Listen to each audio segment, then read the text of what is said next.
Good morning, everybody. If I could just ask you to take your seats. We'll make a start. Good morning, everyone. Welcome to the DS Automobiles Italian Open. I'm very pleased to be joined by Luke Donald, of course, our European Ryder Cup captain. Luke, warm welcome to Marco Simone. Of course, it's a course that's going to be very significant in your life across the next 12 months. I know you enjoy visiting Italy as a family. Just give us your thoughts on being here at Marco Simone in a professional capacity, played last year, but some thoughts on the golf course and some of the changes that you've seen across that time. Yeah, obviously delighted to be back here. This has obviously been always a special place. My wife and I have visited Rome many times, and my second time playing the Italian Open here. Played last year, and obviously played a few holes yesterday, and saw the golf course on Monday too. And it's in tremendous in shape. I'm hearing a lot of praise from the players. What amazing condition the golf course is in. I think it's going to be a great week. We had a good championship last year, but very excited about all the players that have come to support me and the tournament this week. Rory and Victor and Francesco and Matt Fitzpatrick, and the list goes on and on. So it's been a great start to the week, a busy one for me, seeing lots of meetings but very excited for the tournament to get started tomorrow. The journey in terms of the Ryder Cup has already been underway for a little while for yourself, lots of work behind the scenes, but in many ways there was a real milestone last week with the start of the qualification campaign at the BMW PGA Championship. You must be delighted with the start that some of your players made, the top three in particular, and obviously Francesco as well. Yeah, the road to the Ryder Cup to Marco Simone started last week, and at Wentworth, obviously a huge event for the DP World Tour. Couldn't be happier with how the tournament finished. Shane Lowry obviously coming out on top, Rory McIlroy having a chance on the 18th, Jon Rahm playing an amazing round on Sunday. I got to play with Francesco Thursday and Friday and was extremely impressed. His game seems as good as ever. His tee shots were very straight and down the middle, and it was great to see him have a good solid week in a top 10. He seems very focused. His injuries seem to be behind him, and he seems very focused on his game. So all in all, it was a very nice start to the Ryder Cup campaign. Thank you, Luke. We're going to go into some questions. If I could ask you to raise your hands and we'll get the microphone to you. If someone would like to get us underway. Go down the front with Suzanne, please.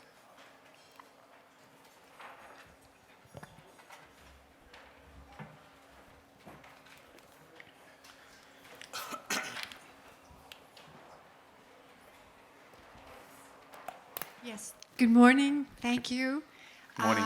And welcome to Rome, obviously. First of all, could I just ask you a quick question about the Queen and the Queen's passing, and what's special, because you've been such a high-profile athlete in the UK, did you have any special memories with her that you could share with us?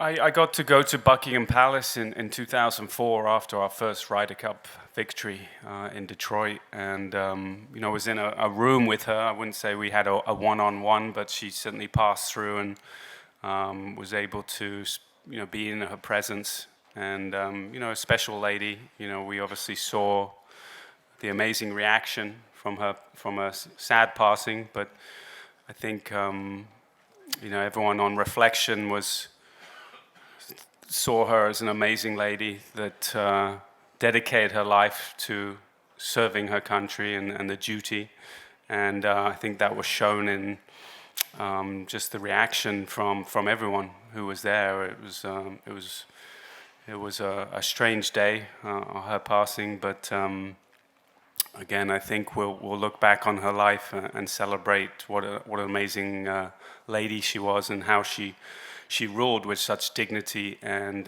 duty and selfless duty to her country. Okay. No, I appreciate that, and thank you. And it was nice they did make the tribute to her at Wentworth for the day, etc.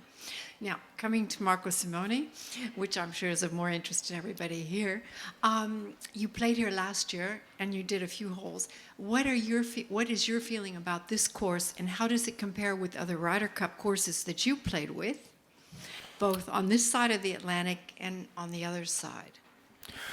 Well, it's quite a big golf course. You know, there's some long holes out there. You know, whether it's similar to, yeah, I mean, I heard a few players thought it was, you know, somewhat similar to a Celtic Manor. It's quite a big property, quite a few drivers off the tee, but beautifully presented. You know, when that fescue grass grows up. The different colorations between the fairways and the rough. And I think it has a sort of a stadium feel, a little bit like Paris, a little bit like Celtic Manor, where you can create some great vistas for the fans. I think it's going to be a great experience for the people who come here and support Team Europe to get behind us and cheer us, because they'll have a great view of the golf. And where do you see the key parts of this course as far as your team, and where is everything, the action going to be? Well, the action is always throughout the whole course, really, but it has some interesting holes. 16 obviously is going to be you know, potentially drivable par 4. I think that's going to create some you know, great options with 4-ball and foursomes. You know, an exciting hole. 11 is another one that potentially some of the longer hitters could drive as well. But yeah, we're looking at the golf course, and we won't make too many changes. But you know, as any home captain, you're always trying to find the advantages for your team, and so you're looking at statistics and trying to make the golf course fit our players just a little bit better than their players. That was my next question. Where are the changes going to come? Well, again, I'm not going to give away too much, but you know, with myself and Eduardo and Thomas Bjorn, we've definitely taken a deep dive into statistics. It's still early on in the process of qualification, but you have a sense of what the Americans are good at, what we are good at, and you obviously try and shape the golf course a little bit towards giving ourselves just a small advantage. The teams will be very similar, to be honest, on paper. But you try and give us just those small little advantages that can make a difference at the end. Which you've been very successful at. Keep up the good work, okay? Thank you. Thank you. Andrew, did you have a question? Just move the microphone across, please. Andrew Dam for Associated Press. Just, you mentioned you've been busy with some meetings this week. Is this your first time here since you've been named captain? You said you played last year. Yeah, first time. First time here. And what have those meetings been? Can you provide us with any details, what those meetings have been so far? And what else will you be looking at the rest of the week in terms of captain's duties? Well, we went through a walkthrough on the golf course early Monday. I was at the team hotel Monday afternoon looking at the spaces. You know, obviously it's a big week. There's lots of different functions. I'm trying to create the best atmosphere for the Ryder Cup and both teams. You know, where we're staying, you know, those sacred places are important to create the right atmosphere for the guys to compete at the highest level. So that was Monday. Tuesday I played a few holes and got a little practice in. And in the afternoon I met with Laura Piana, going over the clothes. Again, very important to look good and feel good. Had a dinner with some of the Italian Federation members. And some of the key people from the golf course. This morning I was going through the space here, you know, where the locker rooms are going to be, how they're going to be dressed, you know, all the facilities for the team rooms and all that kind of stuff. So there's a lot of planning and a lot of things that go into creating a Ryder Cup. I certainly don't just turn up in 12 months and hope I have a good team and wish and hope for the best. So there's a lot of little details, and it's a good job that I'm a detail-oriented person. So I'm enjoying it, enjoying the process.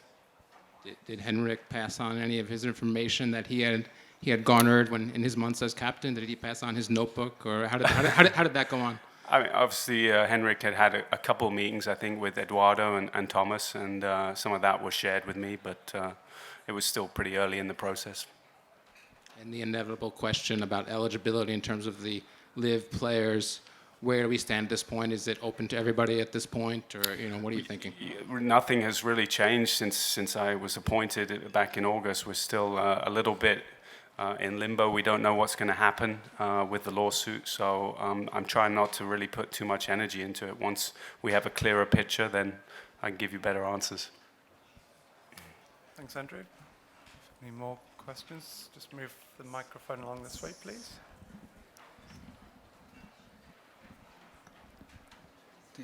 Luke, good morning. My name is Matías Miguel Torge from Handicap 54 Argentina. 2 questions for you. Question number 1, what is your definition of legacy for the young golfers who will have a chance to qualify or be selected for the Ryder Cup? And what is your opinion about the new Hero Cup and the annoyance of the Ballesteros family about this?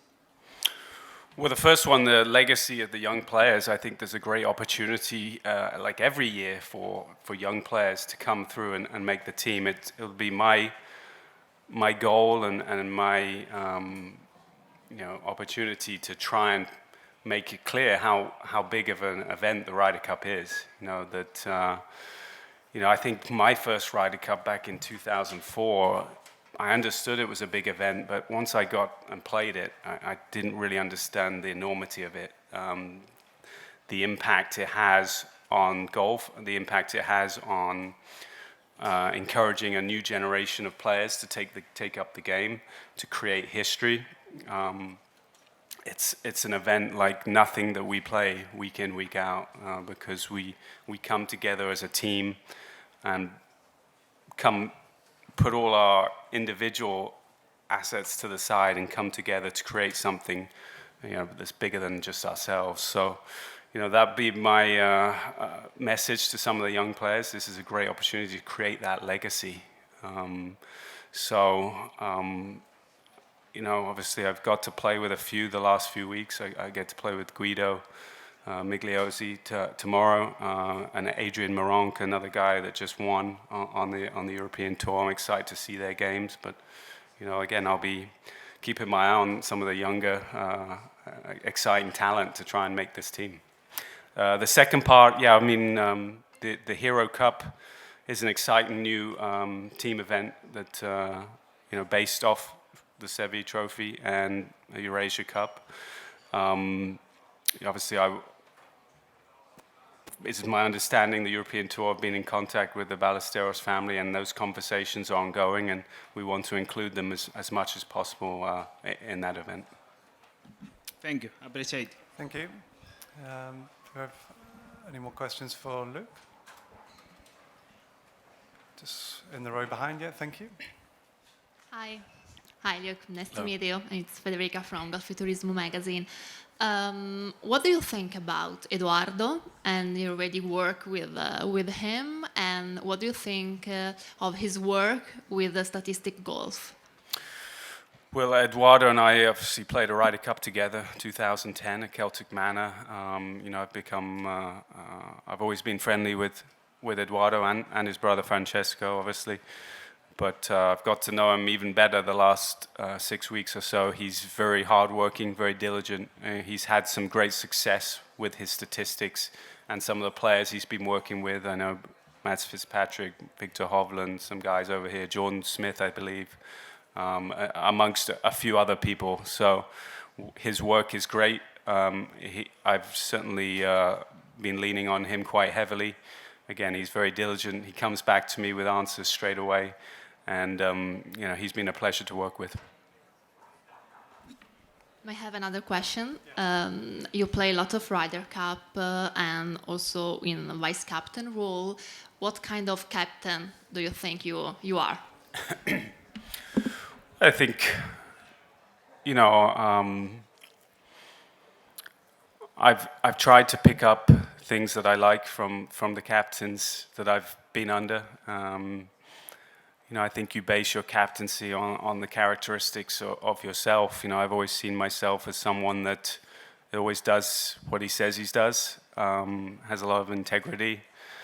But also, looking back on my personal career, I've had a lot of ambition, and some people probably wouldn't have thought, looking at my game early on in my career as a professional, that I would have been able to achieve what I achieved. So, I think that ambition of hard work, perseverance, trying to find little areas where you can improve, where you can always keep getting better, that's kind of the style that I'll be bringing to my captaincy. I feel like I'm well liked and trusted amongst the players, again,